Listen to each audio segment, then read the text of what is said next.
हर हर महादेव।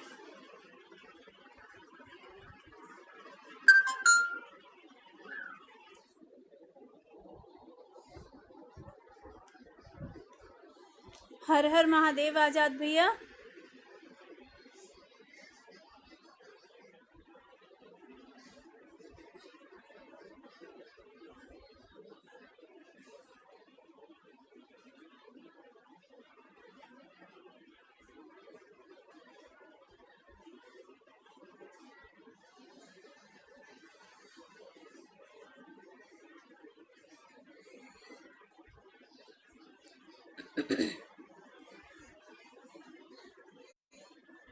खुश रहो विनोद भैया, बहुत माँ आपको यश दे, बल दे, सामर्थ्य दे।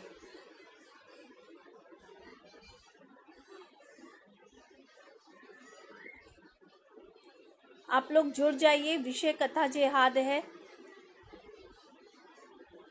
आप एक बार जुड़ जाएंगे तो फिर मैं अपनी बात को प्रारंभ करूंगी।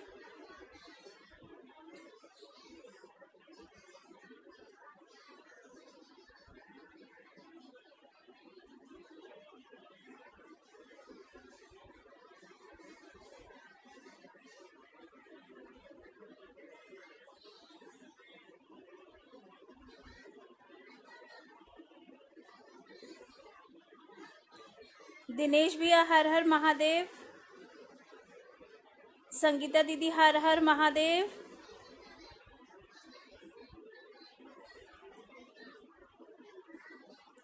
अनुराग बेटा हर हर महादेव।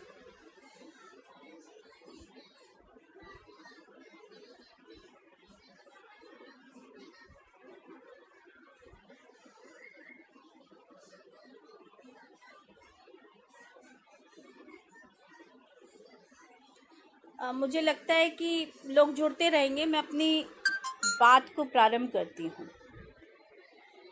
पहले तो मैं एक बात स्पष्ट कर देना चाहती हूँ कि किसी भी कथावाचक से कोई भी व्यक्तिगत वैर, कोई भी व्यक्तिगत रंजिश हम लोगों की नहीं है। आज देश का युवा, सनातनी युवा, हम धर्माचार्यों की तरफ इस संकट के काल में बहुत आशा की दृष्टि से देख रहा है।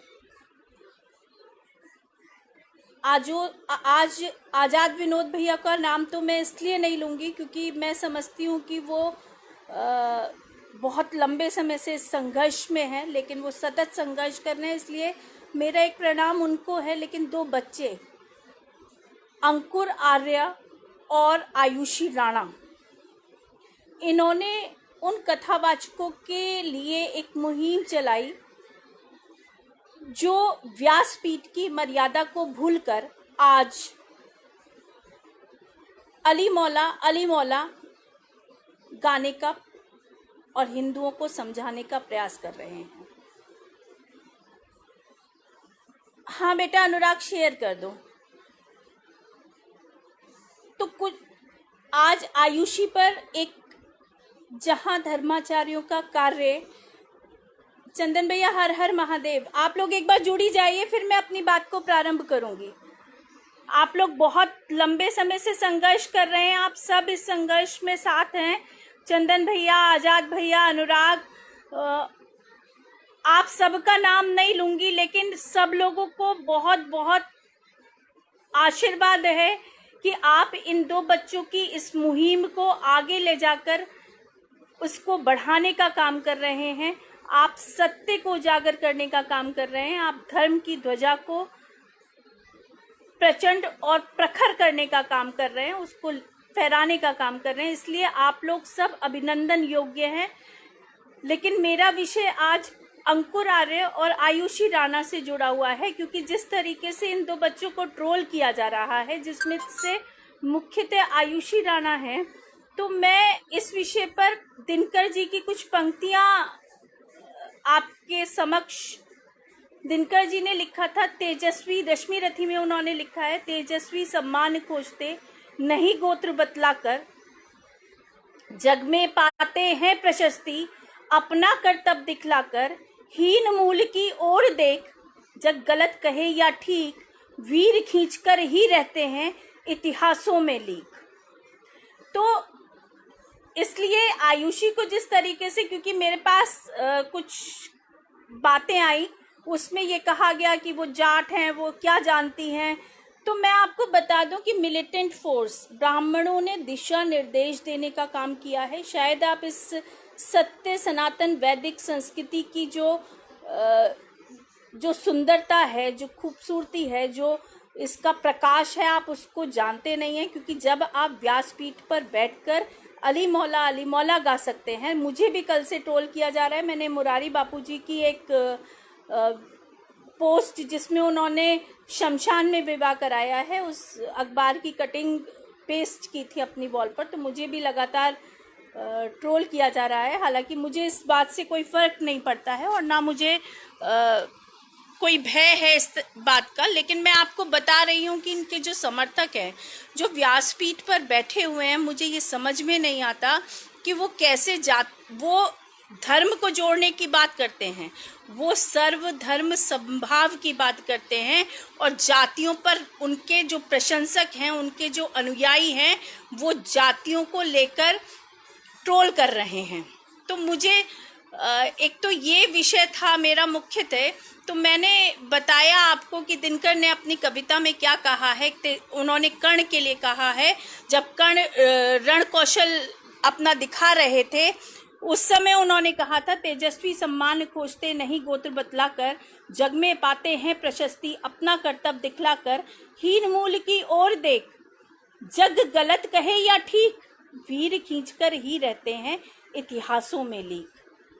तो मैं दोनों बच्चों को अपनी फेसबुक वॉल से उनका हृदय से आभार व्यक्त करती हूँ, उनका अभिनंदन करती हूँ, उनका स्वागत करती हूँ, और ये विश्वास दिलाती हूँ कि उनकी इस लड़ाई में, जिसमें आज़ाद विनोद भैया, चंदन सिंह और बहुत सारे भाई बहुत ताकत के साथ लगे हुए हैं।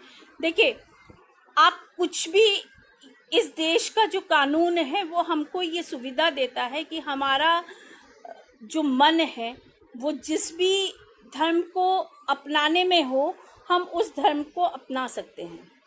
लेकिन इस देश में सत्य सनातन वैदिक संस्कृति में जब आप व्यासपीठ पर बैठते हैं, जब आप धर्म की रोटी खाते हैं, जब आप हिंदुओं का दिया हुआ, सनातनियों का दिया हुआ भोजन करते हैं, जब सनातनियों का दिया हुआ कपड़ा पहनते हैं, सनातनियों के पैसे से आप अपनी लग्जूरियस लाइफ को डील करते हैं, आप कैसी लाइफ जी रहे हैं, इससे मेरा कोई लेना देना नहीं है। लेकिन एक बात, ये सब कुछ आपको जो दिया जा रहा है, वो दिया जा रहा है हिंदुओं के द्वारा। उनकी दक्षिणा को पर आप व्यासपीठ पर विराजमान होते हैं और व्यासपीठ की मर्यादा को भंग करते हैं। कल मैं आयुषी की एक वीडियो देख रही थी, उसमें वो ये भी बता रही हैं कि चित्रलेखा जी के जो समर्थक हैं वो ये कह रहे हैं कि उनको इसलिए टारगेट किया जा रहा है क्योंकि महिला हैं वो। देवी जी, मैं आपको एक प्रसंग बताना चाहती हूँ। शंकराचार्य जी से एक बार मंडल जी की पत्नी ने शास्त्रार्थ किया था, और उस शास्त्रार्थ में 21 उनके पति ने उस शास्त्रार्थ को प्रारंभ किया था। शंकराचार्य जी उनके यहाँ अतिथि के रूप में गए थे। शंकराचार्य जी ने, आदि गुरु शंकराचार्य जी ने इच्छा व्यक्त की थी कि मैं मंडल जी आपसे शास्त्रार्थ करना चाहता हूँ। 21वें दिन मंडल जी उस शास्त्रार्थ में हार गए थे, तो और उसमें उनकी पत्नी, मंडल जी की पत्नी को निर्णायक बनाया गया था। मंडल मिश्र की पत्नी ने ये कहा था कि मंडल जी आप हार गए हैं, लेकिन उन्होंने साथ ही शंकराचार्य से ये कहा था कि मेरा आधा भाग, अर्थात मेरे पति हारे हैं, मैं अभी आपसे शास्त्रार्थ करने के लिए यहाँ उपस्थित हूँ, आप मुझसे शास्त्रार्थ कीजिए। 19 दिन आते आते उन्हें ये आभास होने लगा भारती को, क्योंकि शंकराचार्य जी जानते थे कि भारती बहुत विदुषी महिला हैं और वेद पाठन में निपुण महिला हैं, इनसे शंकराचार्य जी को शास्त्रार्थ करना कठिन होगा। तो एक स्थिति ऐसी आई जहाँ शंकराचार्य जी विजय की ओर जाने लगे और भारती जी को ये अनुभव होने लगा कि मैं शायद अब हार जाऊंगी और मेरे पति की हार होगी मेरे हारने में। ऐसी स्थिति में शंकराचार्य जी से भारती जी ने 21वें दिन एक ऐसा प्रश्न किया जिसके लिए 6 महीने का समय उन्होंने उस प्रश्न के उत्तर को देने के लिए मांगा। ऐसा कहा जाता है, ऐसी प्रचलित प्रथा है कि उन्होंने अपनी देह को त्यागा, देह को त्याग कर उन्होंने किसी राजा की देह में प्रवेश किया। उसके बाद उन्होंने उस प्रश्न के उत्तर को खोजा और उस प्रश्न के उत्तर को खोजने के बाद वो भारती जी के समक्ष गए और उसके बाद उन्होंने उस प्रश्न का उत्तर दिया। तो मैं, जहाँ तक चित्रलेखा जी ये आप सवाल कर रही हैं या आपके अनुयायी ये ट्रोल करने का प्रयास कर रहे हैं कि क्योंकि आप महिला हैं और महिलाओं को व्यासपीठ पर नहीं बैठना चाहिए, तो मुझे लगता है कि ये गलत प्रसंग है।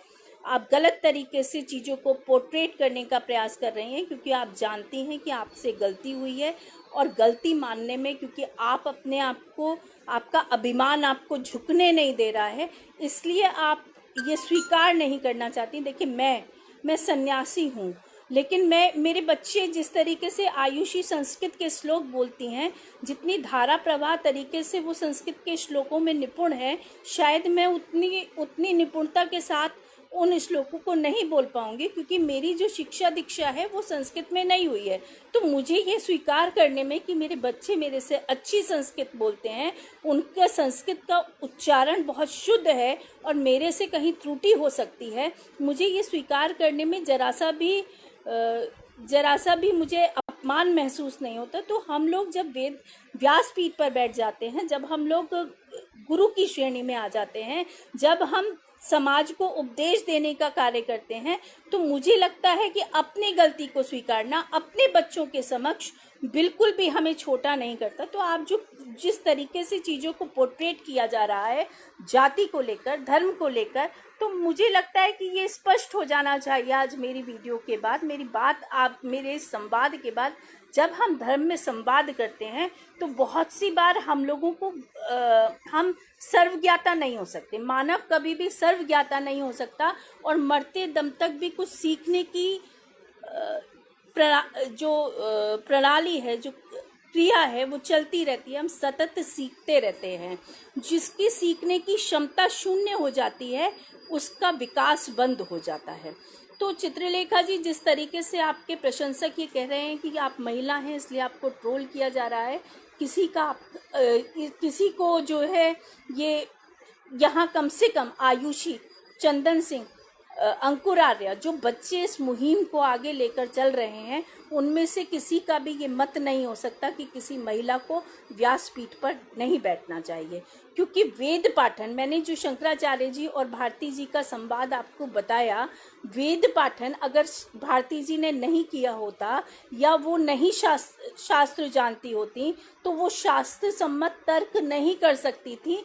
और हमारे यहाँ तो गार्गी जैसी विदुषी महिलाएं हुई हैं, हमारे यहाँ तो अनुसुईया हुई हैं जिन्होंने जीर्णोद्धार करवाया मंदिरों का। रही बात आर्य समाज की, एक विषय यह भी आया कि ये आर्य समाजी, तो मैं आपको बता दूं कि आर्य समाज का जो संस्थापना हुई, महर्षि दयानंद जी ने जो संस्थापना की, उस समय 700 साल लगभग बीत चुके थे। 712 ईस्वी में राजा दाहिर सर्वप्रथम ब्राह्मण राजा थे सिंध के, जिनको मोहम्मद बिन कासिम ने हराया था और यहाँ से लूटकर 50,000 बेटियों को अरब ले जाया गया था, जहाँ उनको 2-2 रुपयों में, 2-2 दिनारों में बेचा गया था। आप गूगल सर्च कर सकती हैं। एक दरवाज़ा आज भी वहाँ मौजूद है जहाँ पर लिखा हुआ है दुख्तरे हिंद नीलामे 2 दिनार। 712 से आज तक, अर्थात लगभग 1308 साल तक हमारी बहन बेटियां लगातार इस दुर्गति का, इस विनाशकारी षड्यंत्र का शिकार हो रही हैं। हमें किसी भी धर्माचार्य से कोई व्यक्तिगत वैमनस्य नहीं है। आप महिला हो, आप पुरुष हो, हमारे बच्चों की जो मुहिम है वो मात्र इतनी है कि आप व्यासपीठ पर बैठकर जिस समय अपने अनुयायियों को, जो करोड़ों की संख्या में हैं, जो लाखों की संख्या में हैं, जिस समय आपको उनमें शास्त्र तेज निर्माण करना था, जिस समय आपको योगेश्वर श्री कृष्ण और मर्यादा पुरुषोत्तम राम की वो कथाएं सुनानी थी, जिससे उनमें पौरुष बल का निर्माण होता, जिससे उनमें शास्त्र तेज का निर्माण होता, उस समय आप जब उनसे ये कहते हैं कि अजान के समय हमें अपनी कथा को विश्राम दे देना चाहिए, उस समय आप करोड़ों बहनों को लज्जित करते हैं। उस समय आप चित्तौड़गढ़ में हुए जौहर की उस गाथा को लज्जित करते हैं। उस समय आप कश्मीर में बेटियों के साथ जो दुराचार हुआ, सामूहिक बलात्कार करके बीच में से चीर दिया गया, उस इस्लाम को जब आप महिमा मंडित करते हैं तो तकलीफ होती है। ये कार्य आपका था देवी जी, ये कार्य आपका था। जो सो कॉल्ड धर्माचार्य जो भी हैं, आप लोगों का ये कार्य था कि आप इस देश के युवा को, सत्य सनातन वैदिक संस्कृति के मानने वालों को एक दिशा देने का काम करते। लेकिन व्यासपीठ पर बैठकर आप इस्लाम का महिमा मंडन करने पर उतारू हो गए, तो मुझे लगता है कि हम लोगों को, हमारे बच्चों को बोलना ही पड़ेगा। और निश्चित रूप से ये बच्चे अभिनंदन के योग्य हैं, क्योंकि जो शिक्षा आपको देनी थी, आज वो शिक्षा आपको इन बच्चों से प्राप्त करनी चाहिए। हम आपके क्षेत्र में भी, हम में से किसी का भी, आपके क्षेत्र में आप कथावाचक हैं, आप अपना काम करिए। आपसे हमारा कोई वैमनस्य नहीं है, इस बात को मैं बार बार कह रही हूँ। उसका कारण ये है कि ये प्रोपोगंडा, ये प्रचार करा जा रहा है कि हम वैमनस्य फैलाने का काम कर रहे हैं। आपके पीछे वामपंथी ताकतें भी हैं जो ये प्रचार कर रही हैं कि क्योंकि आप महिला हैं इसलिए आपका विरोध हो रहा है। मैं जानती हूँ इन बच्चों की लड़ाई बहुत कठिन है। इन्होंने जिस युद्ध का बीड़ा उठाया है वो बीड़ा बहुत कठिन है, लेकिन मैं यह भी जानती हूँ कि किसी को तो सत्य के मार्ग पर चलना होगा। एक बात और है, ये बहुत छोटी सी लड़ाई है, क्योंकि कथा जिहाद, लैंड जिहाद, पॉपुलेशन जिहाद, लव जिहाद, बिजनेस जिहाद, दुनिया भर के प्रपंच यहाँ फैलाए जा रहे हैं। उनमें से आज एक नया जिहाद है, कथा जिहाद, तबलीग की जमात का जिहाद, बीमारी जिहाद। कोई कल्पना भी कर सकता था देवी जी कि बीमारी, आपका एक वीडियो है तबलीगी जमात के ऊपर, आप ये कह रहे हैं कि मुझे समझ नहीं आता। आपको ये समझने में इसलिए कष्ट हो रहा है क्योंकि आप वास्तव में इस्लाम को बिना पढ़े उसका महिमा मंडन कर रही हैं। अगर आपने 2-4 आयतें भी इस्लाम की पढ़ ली होती तो मुझे नहीं लगता कि आप इस तरीके से व्यासपीठ पर बैठकर किसी ऐसे संप्रदाय का, जिसका इतिहास सिर्फ लूट, मारपीट और निर्दोषों की हत्या से भरा पड़ा है, अगर आप इतिहास के पन्नों को पलटेंगी तो आपको पता चलेगा कि सत्य सनातन वैदिक संस्कृति के मानने वालों ने कितनी बलियां दी हैं, जिनमें मुख्यतः हरि सिंह नलवा, वीर बालक हकीकत राय, मैं कुछ नाम जो उजागर हैं, क्योंकि बहुत लंबा, ये तो कश्मीर में हुआ, 1990 में कश्मीर में हुआ, शायद आपका उस समय जन्म भी नहीं हुआ होगा। मुरारी बापूजी का तो शायद वो तो बहुत वृद्ध हैं, उन्होंने तो वो दृश्य देखे होंगे, लेकिन आपका तो जन्म भी नहीं हुआ होगा, तो पहले इतिहास थोड़ा पढ़ लेती, अब कुछ तो जानकारी रखती। आप आर्य समाज पे आक्षेप कर रही हैं। आर्य समाज वो संस्था है जिसने 700 सालों में इस देश में सत्य सनातन वैदिक संस्कृति पर होने वाले प्रहारों के चलते महिलाओं के बीच में जो कुरीतियों के रूप में सती प्रथा, बाल विवाह, भ्रूण हत्या, दहेज प्रथा ये प्रारंभ हो गई थी, इसका पुरजोर विरोध किया।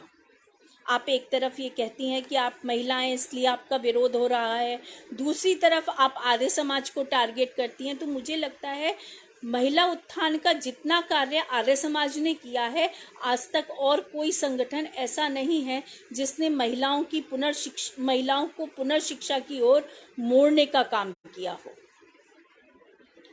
और ये कुरीतियां हमारे समाज में नहीं थी, क्योंकि हमारे यहाँ तो ये माना जाता है कि एक विवाहित जोड़े का यज्ञ भी तब तक पूर्ण नहीं होता जब तक कि वो अपनी पत्नी के साथ उस यज्ञ कार्य को ना करे। मर्यादा पुरुषोत्तम राम की कथा कहने वाले क्या ये नहीं जानते कि जब मर्यादा पुरुषोत्तम राम यज्ञ कर रहे थे और उनकी माँ सीता वन में वापस चली गई थी, तो तब ऋषियों ने ये कहा था कि महाराजा आपका यज्ञ पूरा नहीं हो सकता, तब माँ सीता की सोने की प्रतिमा बनाकर बैठाना पड़ा था। मुझे लगता है कि आपके पास व्यवहारिक जो आपका जो ज्ञान है वो बहुत सूक्ष्म है, या ये कह सकते हैं कि किताबी ज्ञान मात्र है। जितना आपने पढ़ा सुना है उसमें अपनी सुविधा के अनुसार, अपनी फंडिंग के अनुसार आपने उसमें अजान को और मौला को, अल्लाह बड़ा इबादतगार है, तो आप जरा उस संकट को बताइए जिसके कारण कश्मीर खाली हो गया। एक रात में हिंदुओं को अपना सब कुछ छोड़कर जहां चस्पा कर दिए गए नोटिस कि यहाँ पर आप हमें कश्मीर चाहिए हिंदू बेटियों के साथ, लेकिन हिंदू पुरुषों के बिना। सोने की चिड़िया कहा जाने वाला भारत, जिनके मंदिरों को लूटा गया, जिस अयोध्या राम मंदिर पर आपका एक वीडियो उस पर भी है, आप बहुत प्रसन्नता व्यक्त कर रही हैं कि आज राम मंदिर का फैसला आया है। 100 साल से अधिक हम संघर्ष करते रहे मर्यादा पुरुषोत्तम राम को स्थापित करने के लिए, उनकी सत्यता को जग जाहिर करने के लिए। उसका कारण मात्र ये था कि यहाँ बाबर नाम का एक आक्रांता आता है जो मंदिरों को तोड़ता चला जाता है। सोमनाथ का मंदिर टूटा, क्या वहां अहिंसा थी? आप हमें अहिंसा का, सद्भाव का, प्रेम का जो उपदेश देने के लिए आए हैं, जरा मुझे एक बार ये बताइए कि उस रक्त रंजित इतिहास का, उन बेटियों का, उन माताओं का, उन बहनों का ऋण कौन चुकाएगा जिन्होंने अपनी आहुति अग्नि में दे दी। 16,000 महिलाएं सिर्फ इसलिए अपनी आहुति प्रचंड अग्नि में दे देती हैं क्योंकि अलाउद्दीन खिलजी वासना से भरा हुआ एक व्यक्ति, जिसका धर्म उसको निर्दोषों की हत्या, कत्लो गारत, जेनोसाइड सिखाता है, और 16,000 अलाउद्दीन खिलजी की नज़र महासती महारानी पद्मिनी के सौंदर्य पे पड़ गई थी। क्या यही सत्य सनातन वैदिक संस्कृति है? क्या सत्य सनातन वैदिक संस्कृति के मानने वालों का कोई भी मेल, कोई भी सामंजस्य ऐसे लोगों के साथ हो सकता है जिनकी नजर सीधे हम लोगों की बहन बेटियों पर हो? आप खुला निमंत्रण देती हैं अपने व्यासपीठ पर बैठकर जो प्रवचन करती हैं, उनमें आप लोगों के सभी धर्माचार्यों का, एक अकेला आपका नहीं, बहुत सारे वीडियो हैं। एक मोहतरमा, तो मोहतरमा इसलिए कह रही हूँ क्योंकि मुझे लगता है कि मानसिक रूप से वो इस्लाम ग्रहण कर चुकी हैं, क्योंकि मुझे नहीं लगता कि भगवा को धारण कर इस प्रचंड अग्नि को अपने शरीर पर धारण कर कोई अली मौला या अल्लाह गा सकता है। मुझे तो नाम लेने में भी अपनी जीभ को 100 बार कचोटता है कि मैं कैसे, लेकिन आप लोगों ने मजबूर कर दिया है। आप लोगों ने ये मजबूर कर दिया है कि आज कुछ लोग उठें और ये बताएं कि वास्तविक धर्म क्या है, धर्म की परिभाषा क्या है। जिस व्यासपीठ पर बैठकर आप लोगों को ये बताना चाहिए था कि आर्य समाज की संस्थापना का मात्र एक उद्देश्य था कि हमारे यहाँ पिछले 700 वर्षों से चली आ रही प्रथाएं, जो सिर्फ मुगल लुटेरों के कारण, उन नशंस हत्यारों के कारण पड़ी, सती प्रथा हमारे यहाँ नहीं थी। देवी जी, हमारे यहाँ सती प्रथा की कोई परंपरा नहीं थी। मैं सभी धर्माचार्यों से हाथ जोड़कर निवेदन करती हूँ कि एक बार ये समझिए तो सही, ये शाखाओं में विभक्त होते चले जाएंगे। आर्य समाज, सिख पंथ सिर्फ इसलिए बने क्योंकि समय समय पर ऐसी मान्यता थी। सत्य सनातन संस्कृति के संवर्धन के लिए नए पंथों को खड़ा होना पड़ा।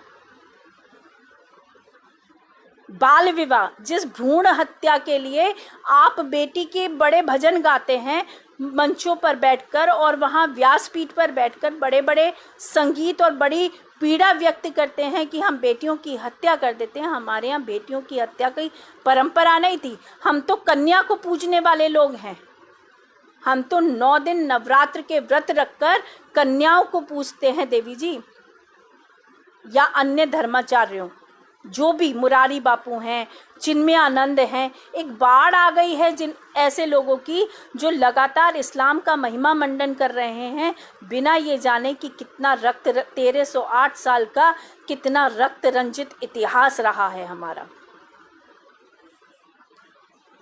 आज भी अगर बड़े बड़े चित्तौड़गढ़ में एक बार जाकर देखिए, अलाउद्दीन खिलजी की नशंसता की तस्वीर आपको अपनी आंखों के सामने दिखाई दे जाएगी। आप राजस्थान में कथा करते हैं, अब जाकर देखिए चित्तौड़गढ़, और उसके बाद देखिए कि किस तरीके से वहाँ कितनी घृणा और कितनी नशंसता के साथ वहाँ उन मूर्तियों को, योगी शिवजी के शिवलिंग को खंडित किया गया है।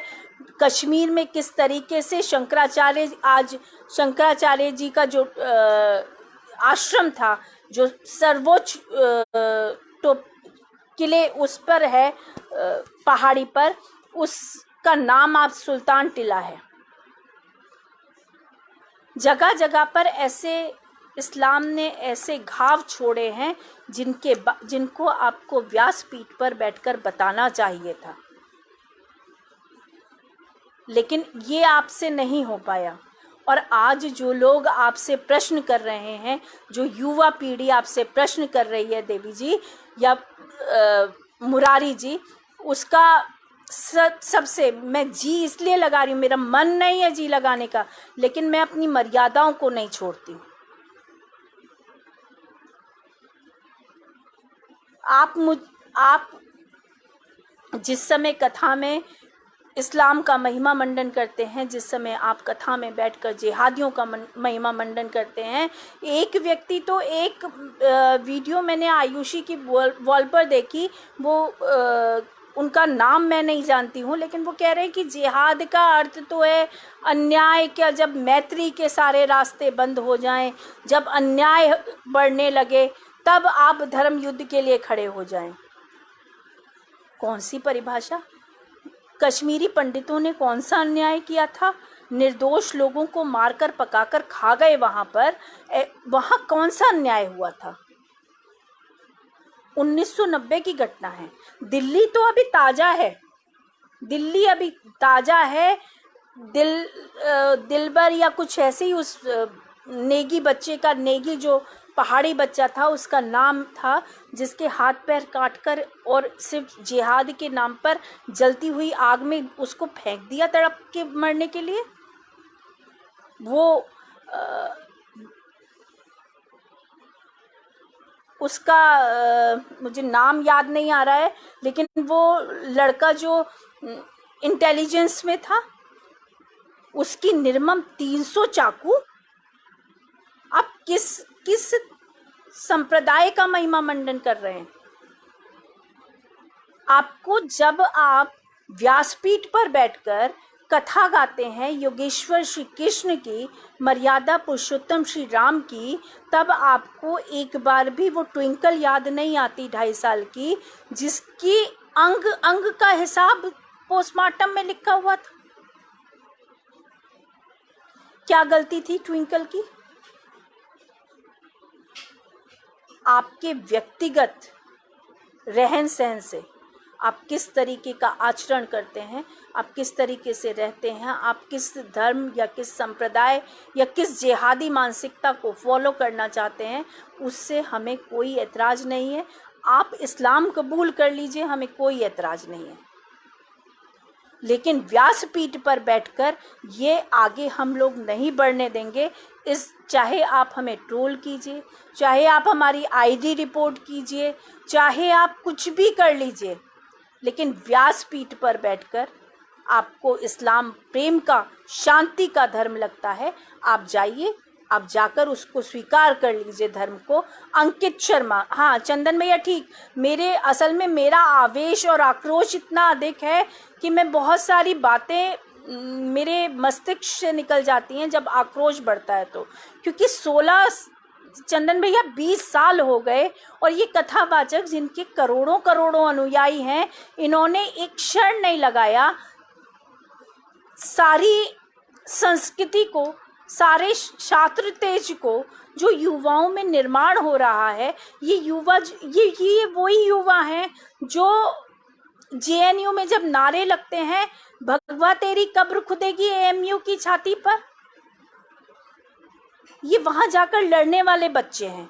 ये कोई ऐसे बच्चे नहीं हैं जो उठकर चले आए हैं जिन्हें आपके फील्ड में जाना है, या जिन्हें आपकी महिला होने से कोई दिक्कत है, या इन्हें आपके ब्राह्मण होने से कोई दिक्कत है। आपको इनके जाट होने से दिक्कत हो सकती है, क्योंकि आप जातिवाद तो फैला सकते हैं, लेकिन संस्कृति के संवर्धन का एक भी कार्य आप नहीं करेंगे, क्योंकि आपकी बैक पर जो लोग खड़े हुए हैं वो आपको बूस्टिंग करते हैं।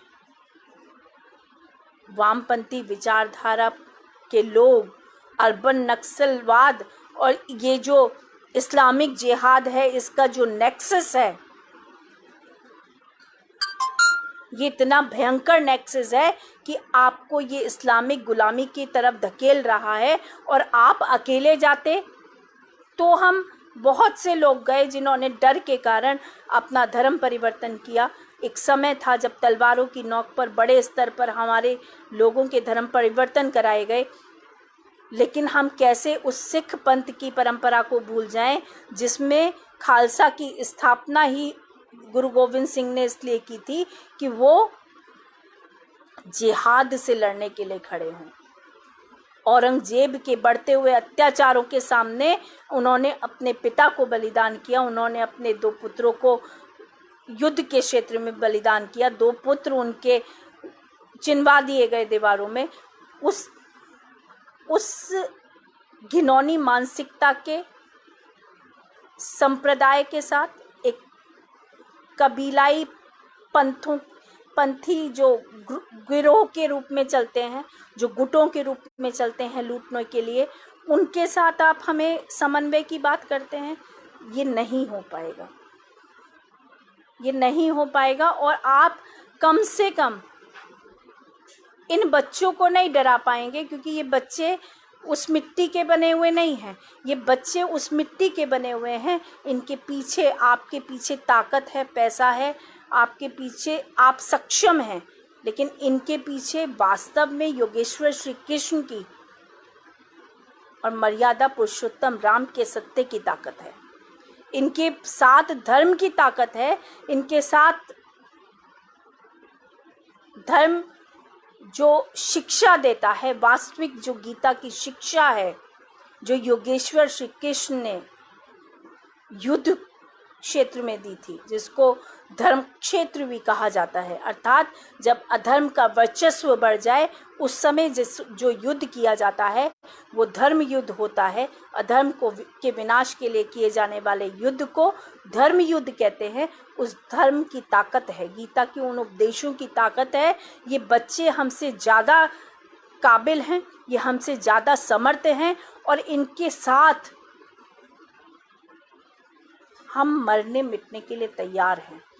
कोई भी ये ना समझे कि अंकुर आर्य या आयुषी राणा या चंदन सिंह या आज़ाद विनोद या और बहुत सारे ऐसे बच्चे ये अकेले हैं।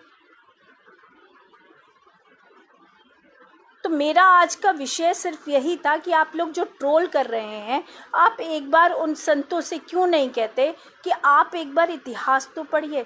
देवी जी, जिस समय मैं चित्रलेखा जी की विशेषकर बात इसलिए कर रही हूँ क्योंकि मुरारी तो सबके सामने है कि क्या चरित्र है, सब जानते हैं, कोई विशेष व्याख्यान की आवश्यकता नहीं है।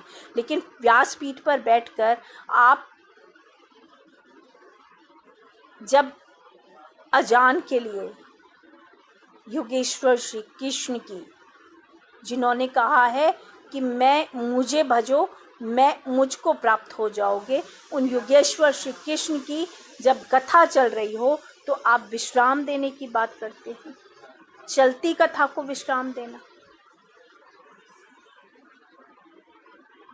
आश्चर्य होता है कि निर्भया के साथ जो सबसे नृशंस हरकत करने वाला था वो आज भी आज़ाद घूमता है। आप उनके लिए कुछ नहीं कहते।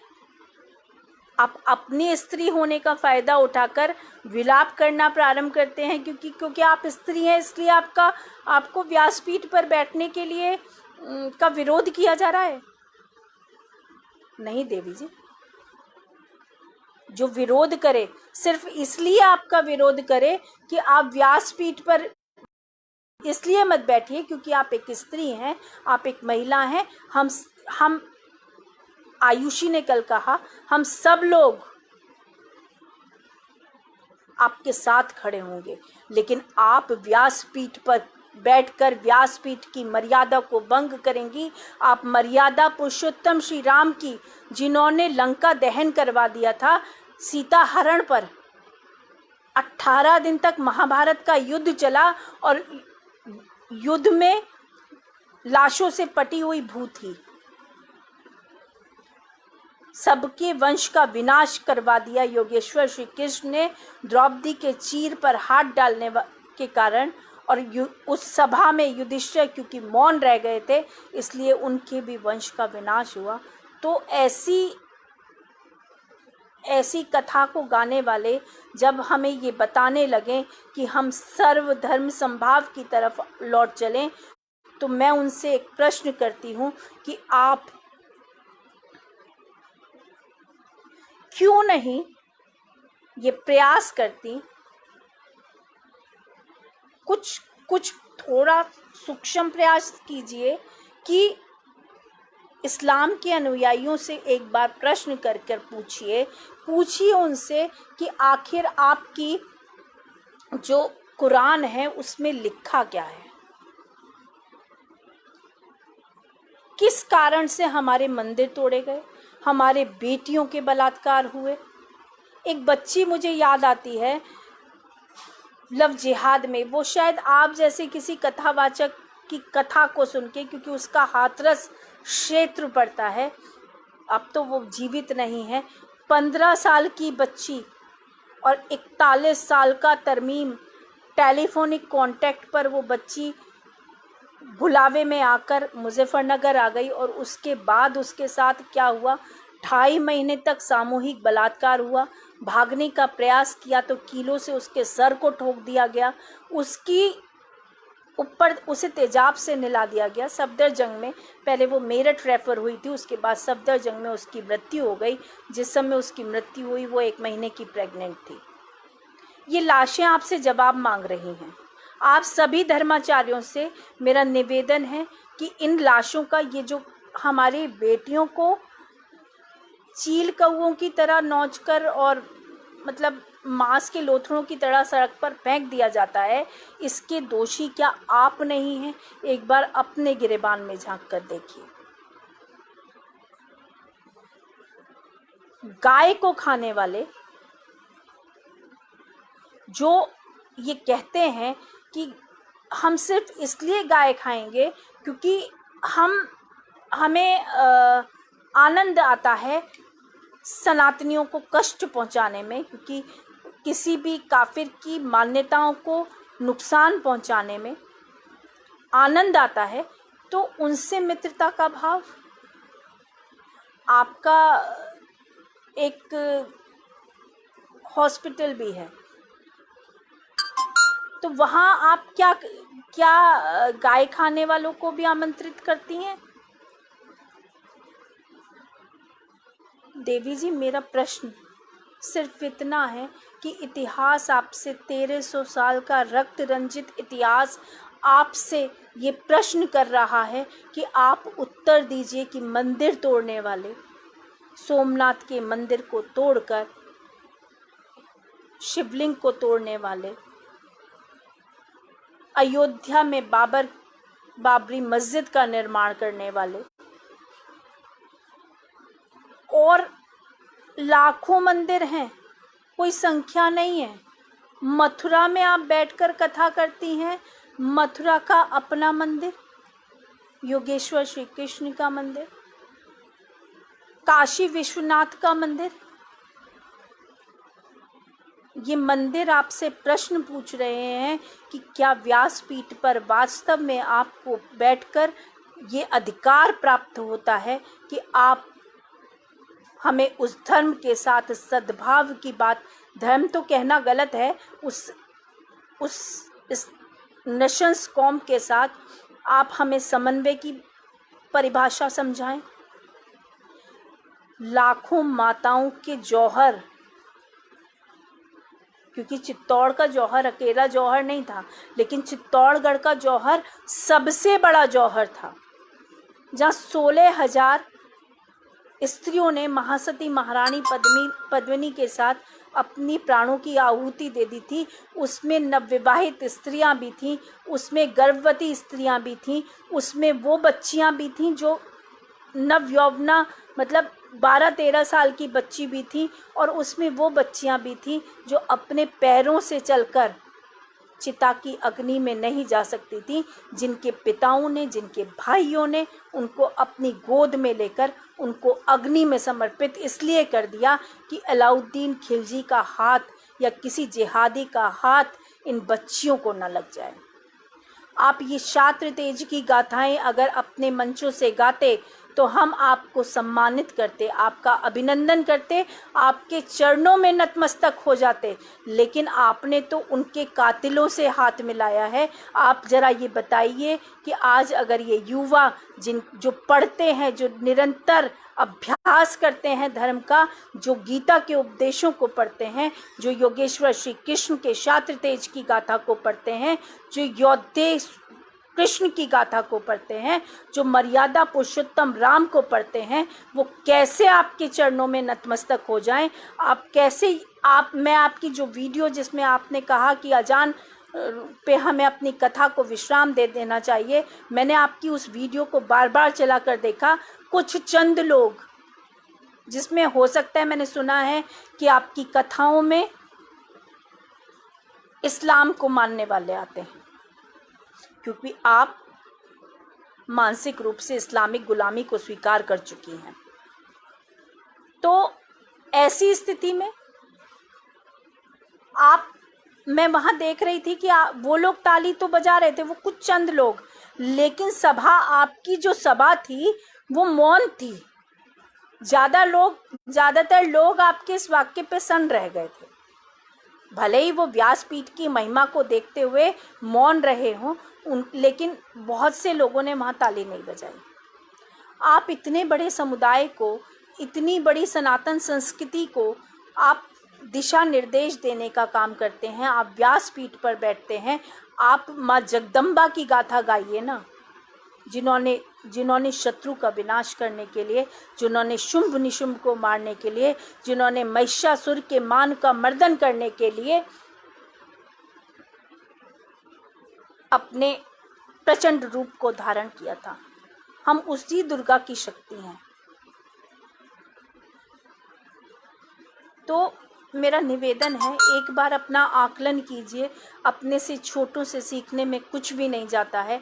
मैं तो स्वयं कह रही हूँ, मैं उतनी निपुण नहीं हूँ संस्कृत में। मैं संस्कृत के श्लोक उतनी धारा प्रवाह तरीके से नहीं बोल सकती जितना सुंदर और जितना कानों को सुनने में मन को प्रसन्न करने वाला जो वक्तव्य आयुषी का होता है।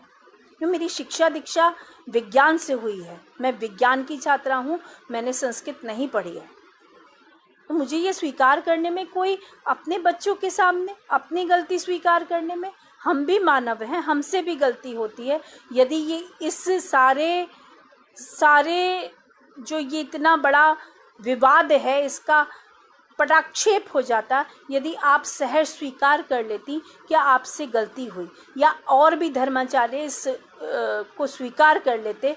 लेकिन आप लोगों का अहंकार इतना बढ़ गया है। जब आप लोगों की कथा में आप अक्सर कहते हैं कि जब मद आता है, जब पैसा आता है, जब धन वैभव ऐश्वर्य आता है, तब इंसान का अभिमान बढ़ जाता है। तो उसी अभिमान के वशीभूत होकर आपको ये स्वीकारने में दिक्कत हो रही है कि एक बिटिया खड़ी होकर आपको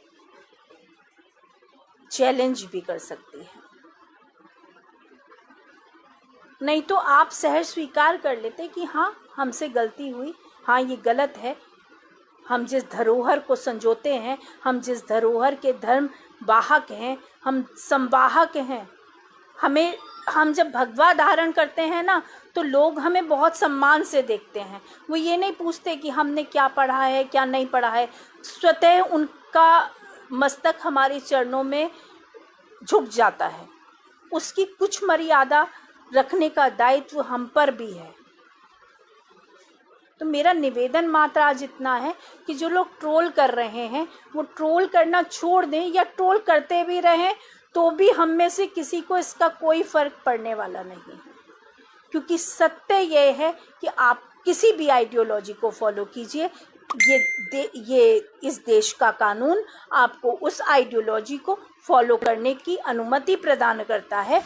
लेकिन जब आप धर्म के सर्वोच्च स्थान पर बैठे हों, धर्म के दो ही सर्वोच्च स्थान हैं, एक आदि गुरु शंकराचार्य जी की पदवी और दूसरा व्यासपीठ, तब आपका दायित्व बढ़ जाता है। तब आपको अपनी मर्यादा में रहना होता है। आप वहाँ पर धर्म के संवर्धन के लिए, धर्म के पोषण के लिए, धर्म को आगे बढ़ाने के लिए, युवाओं में छात्र तेज के निर्माण के लिए, पूर्वजों की शौर्य गाथा गाने के लिए आप व्यासपीठ पर विराजमान होते हैं।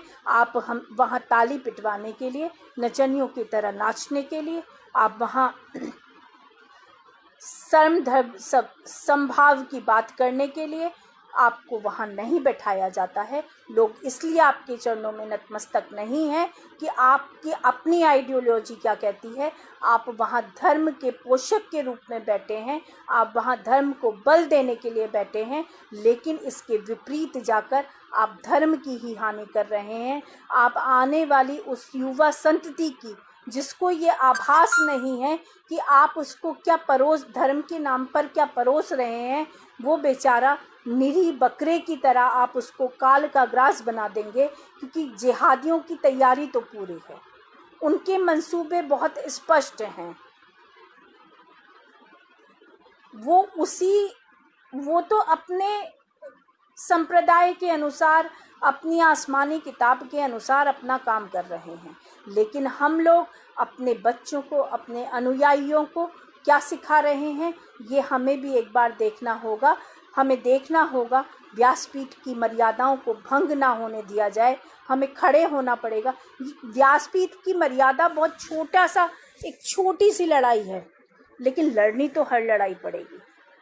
हम किसी भी विषय को, चाहे वो लैंड जिहाद का विषय हो, चाहे वो लव जिहाद का विषय हो, चाहे पालघर में मॉब लिंचिंग हो, आपका उस पर भी वीडियो है, चाहे पालघर का आप नहीं जानती हैं कि कितने बड़े स्तर पर धर्मांतरण हो रहा है।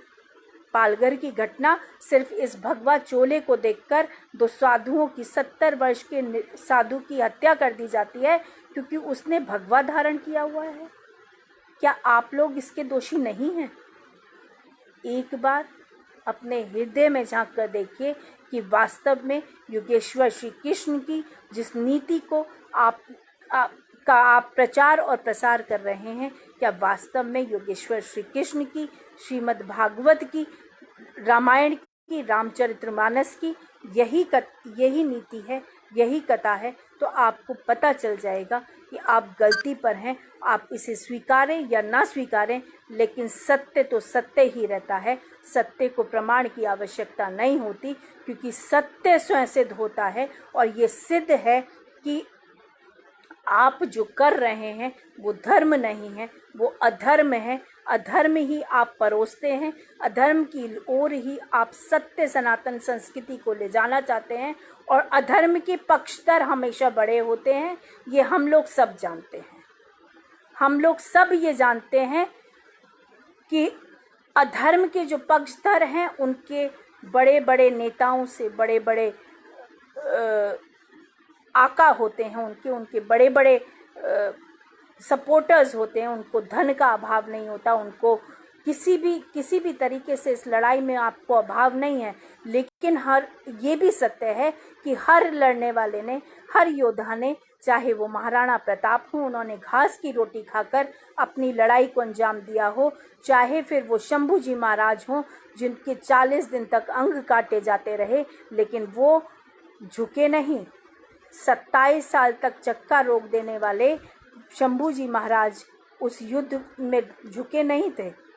तो सत्य का संघर्ष निश्चित ही बड़ा होता है, सत्य लेकिन विजयी होता है। और हम सत्य के मार्ग पर हैं, इसलिए हमें ये उम्मीद है कि हमारे धर्माचार्य ये इस बात को समझेंगे कि हम में से किसी भी आपके क्षेत्र में, आपकी कथावाचक के क्षेत्र में घुस आने का कोई भी प्रयत्न नहीं है। हमें आपके स्त्री होने से या पुरुष होने से कोई लेना देना नहीं है। हमें आपकी अपनी व्यक्तिगत आइडियोलॉजी से भी कोई भी जरा सा भी लेश मात्र वैमनस्य नहीं है। आप अपनी आइडियोलॉजी, जो भी आपकी आइडियोलॉजी है, आप फॉलो कीजिए, लेकिन व्यासपीठ पर बैठकर हम आपको अल्लाह अल्लाह, अली मौला या अजान के लिए कथा को विश्राम नहीं देने देंगे, नहीं देने देंगे, नहीं देने देंगे।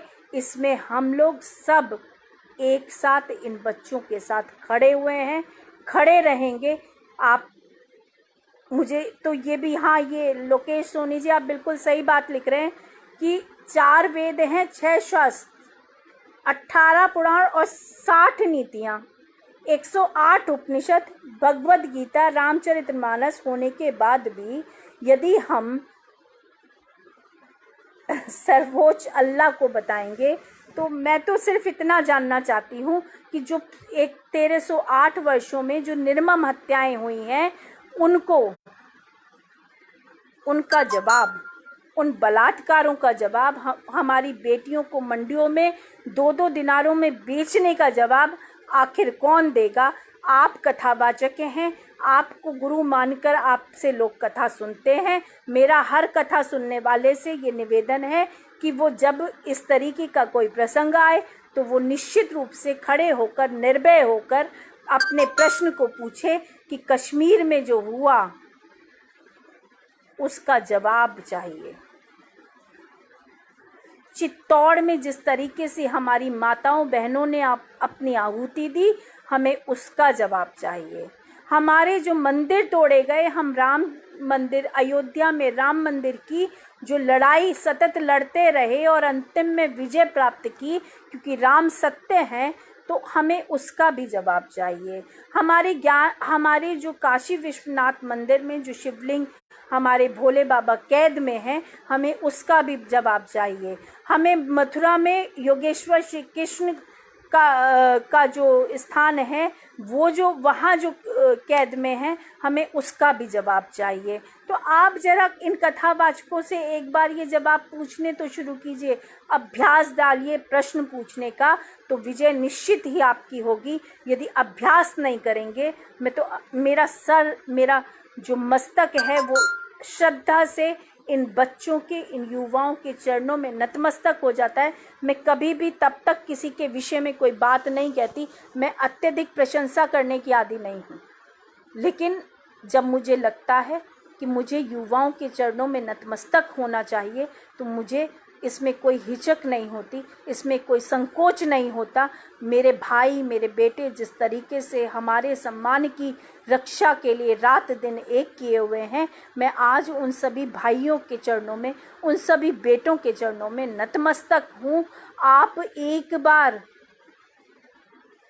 मेरे प्रश्नों का जवाब दे दीजिए कि हमारे मंदिर तोड़ने वाले कौन थे, हमारी बेटियों का बलात्कार करके उन्हें मंडियों में बेचने वाले कौन थे, हमारी बेटियों के वक्ष स्थल को जिस समय 1947 का बंटवारा हुआ, पाकिस्तान से जो लाशें आई, उन नग्न लाशों में छिपकर मेरे अपने पिता तुल्य गुरु BL शर्मा प्रेम जी आए थे। उनके वक्ष कटे हुए थे और उन पर इस्लाम की मोहर दागी गई थी। उन इस्लाम की मोहरों को दागने वाला वो धर्म कौन सा था?